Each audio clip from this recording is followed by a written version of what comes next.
in picturesque Tawang at the Buddhist monastery here in Tawang, listening to soul-soothing Buddhist chants. With me is Union Parliamentary Affairs Minister Kiran Rijiju, who's travelled to the border areas in Tawang in Arunachal Pradesh. But Minister, are you now geared up for a very loud, perhaps noisy second part of the budget session? The first part we saw, was that the trailer? Do we see the movie now?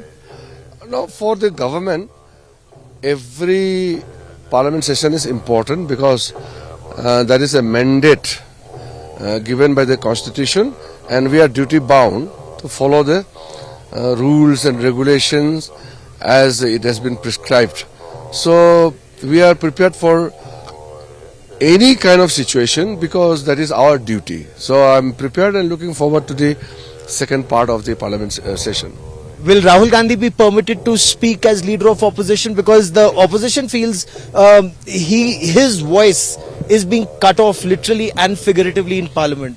No, we can't make parliament a laughing stock because when you are speaking in parliament, you are to follow certain rules.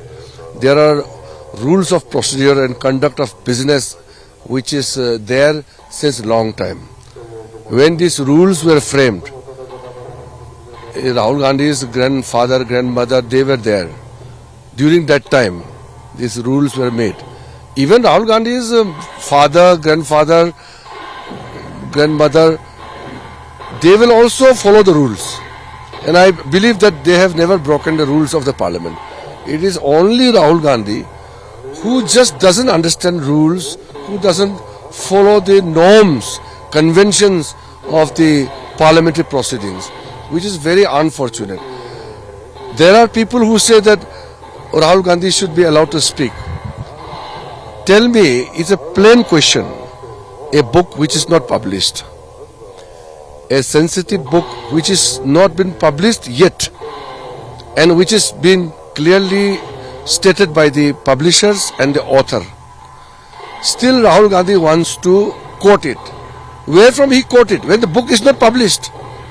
Who has made this kind of dirty story to damage the security setup or the confidence and morale of our soldiers, our people? Is it good that you can quote anything without rules and regulation? We can't allow that. If we allow him to speak without following any rules, then we will be accused of letting loose the parliament function without observing any stipulated rules. You know, you're son of the soil and you take a lot of interest in issues of national security, and you understand the situation at India-Tibet border, whether it's Arunachal Pradesh or in Ladakh or the middle sector. Tell me this, even if he's quoting something, these are the thoughts of an ex-army chief. If he says, "Jo uchit samjho wo karo," quoting the Raksha Mantri, is that not a free hand given, as some analysts have argued on Chakravarti? You have to understand one thing. I feel sometimes our people don't devote much time to understand what the matter is. Right and wrong and policies and directions will come later. First of all, is he allowed to quote a book which is not published yet? That is a basic. He got stuck there. He doesn't know anything else to speak. He comes with a cheat, a note sheet, which is being provided by his NGO advisors, and then he gets stuck to that. National security is much beyond. Secondly, if we keep discussing about what is the conversation between defense minister and prime minister, the defense minister and army chief and the local commander, if you are going to discuss this thing just for the sake of your own interest or it generate news, how the nation's security will be taken care of? This is not a child's play. This is a serious national security matter. Should you be discussing about the conversation of something which is highly privileged and highly sensitive communication between the people who are sitting in the responsible positions? It is not that easy to understand. But at least people like Rahul Gandhi should understand. I don't know, in Congress party nobody has the ability to tell Rahul Gandhi that what he is doing is a childish act, and it is actually diminishing his own stature and undermining the national security. So but that's a very grave charge that you as Union Parliamentary Affairs Minister is levelling on the leader of opposition, that he's been given chits by some NGO. Which is this NGO, and what kind of advice in your view is he getting, and is that detrimental to national security? No, there are many NGOs worldwide who are working in India also. They keep working against national interests of India. And these NGOs are in tandem working with Rahul Gandhi. So that is why Rahul Gandhi speaks what will damage India's national interest. If you closely monitor and if you recall all those statements which Rahul Gandhi has made, all those people which Rahul Gandhi has been traveling around and meeting, then you will easily come to know the company of people which Rahul Gandhi always seem to be working along with.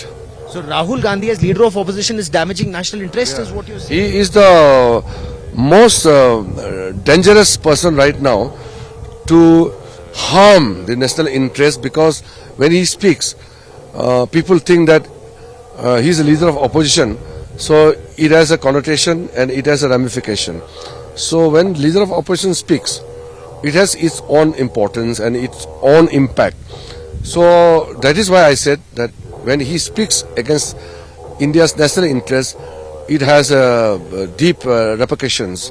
When he says that Indian army have been humiliated by the Chinese, when he says that India has been defeated by the Pakistanis, when he says that Indian economy is dead, when Rahul Gandhi says that Indian democracy is dead, that harms India more than if anybody else would have said it.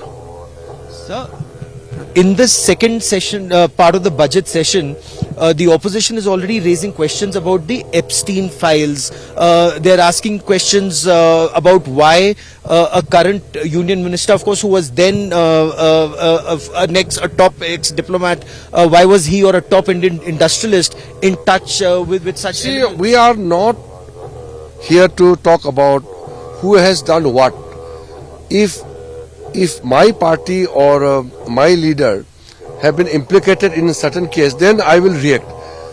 When it comes to Hardeep Puri, he has himself clarified that he has not done anything wrong, and when he had exchanges, some kind of a conversation, mail or these are for India's interests, he did it. He was not minister that time, he was diplomat, and he did it in the capacity of a responsible person at that time. And as per his claim and his statement, he has done all those things to further national interest, for India's interest. That's all. I don't have to offer anything else beyond that.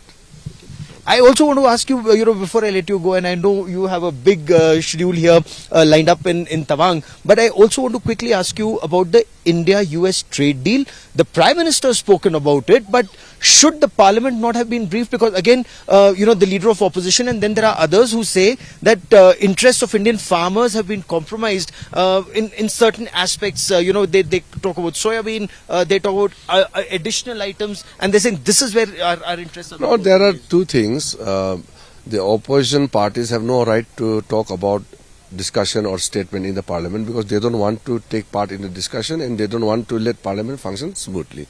So forget about the opposition demand for discussion, because they themselves don't want discussion actually. It's just mere a political stunt to give statement. Secondly, no community, no section of the society in India, whether it's the farmers, the laborers, or the manufacturers, or our industry workers, you see all the section, not a single time you will see that their interest has ever been compromised, especially during Prime Minister Modi's tenure. Nothing is to be worried, because it is Prime Minister's commitment to the nation that the interest of everybody will be protected. But when in a trade you are doing, give and take and understanding and some kind of adjustment. These are the details which a concerned minister will say. How much it will benefit India, how much we have access to the $30 trillion US economy.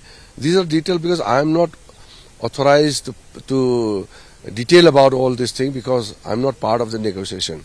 The concerned minister, Mr. Piyush Goyal, has already spoken in detail in couple of times that how this deal is actually huge benefit to India, and there's nothing that India has surrendered or sacrificed. So, will there be a debate on this in Parliament in Lok Sabha? He wasn't able to speak in Lok Sabha? I can't say right now because we will see when the second part of the budget session convenes. So, what is the biggest thing that you intend doing in the second part of budget session if the opposition continues to obstruct? No, we don't have to think anything extra thing. We have to conduct the business and transact the business. We have to take care of the country. We are not here to serve the opposition people. We are here to serve the nation. If opposition party is not interested in running the house, we will run the house and we will transact the business. No, we are not answerable to one member or two member. We are answerable to the entire parliament. Parliament cannot be put to hostage by one party or one leader. Do others in the opposition want to participate? There are many opposition parties which are blaming Rahul Gandhi and Congress party now because of that one man's his own style of functioning. The other smaller parties members who would have got chance to speak and contribute, they have lost the chance. So they are actually very upset with Rahul Gandhi. Sir, women MPs are upset. They're saying that why are you saying that women MPs were out to target the Prime Minister? Are you saying that they were out to physically, bodily harm him? They can't harm, but we can only say that if they want to harm the Prime Minister, we will allow our MPs to also come and protect. So the situation would have been very ugly. Our numbers are more. We had prevented our MPs from going down. Just imagine if we had also told our MPs to go and confront. It will be very ugly. Then you will also say that why we are not stopping our own MPs, why this fight has taken place. The physical confrontation is not the way to function Parliament. How will you stop this next time in the second part of the budget session? Should something like there this are happen? enough mechanism in the rules to take care of all these things.